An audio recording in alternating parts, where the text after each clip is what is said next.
হে প্রিয় দেশবাসী, হে আমার সনাতনী সমস্ত মায়েরা, বাবারা এবং ভাই এবং বোনেরা, সমস্ত সংখ্যালঘু জনগোষ্ঠী, আমরা এই দেশের ভূমি সন্তান।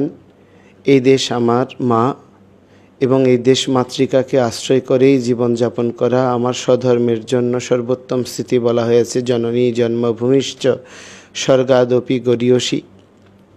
সেই মাতৃভূমিতে টিকে থাকার জন্য, একটি অসাম্প্রদায়িক রাষ্ট্র বিনির্মাণের জন্য, নবপরিবর্তনের যে ধারা সরকার আনয়ন করার চেষ্টা করছে, সেখানে আমাদের সকলের সাম্য আর সমতা প্রতিষ্ঠার জন্যই মূলত ৮ দফা দাবি নিয়ে আমরা আন্দোলন করছিলাম, যা কোনো রাষ্ট্র সরকার অথবা কোনো দলের পক্ষে বা বিপক্ষে নয়।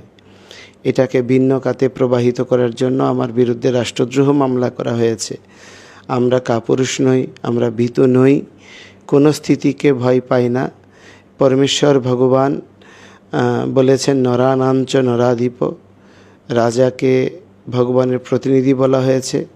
রাজপ্রণীত যে কোনো আইনানুগ স্থিতির বিষয়ে মুখাপেক্ষী হয়ে আইনানুগ লড়াই করার সৎসাহস এবং মানসিকতা দুটি আমার মধ্যে রয়েছে।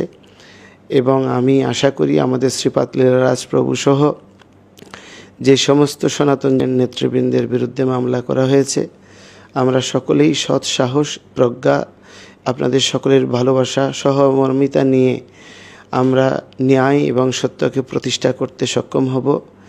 এই ধরনের ছল কপটতা দিয়ে এই অসাম্প্রদায়িক বাংলাদেশে সাম্প্রদায়িক শক্তির যে উত্থান প্রচেষ্টাকে ত্বরান্বিত করার জন্য এই ধরনের মামলা প্রদান করা হয়েছে। আপনারা সকলেই মিলে সহযোগ দিয়ে এই মামলা এবং সার্বিক স্থিতিতে সনাতনীদের ঐক্য সুদৃঢ় রাখার জন্য সবাই যার যার অবস্থান থেকে সহযোগ প্রদান করবেন এবং এগিয়ে আসবেন, এই প্রার্থনা করছি। শুভ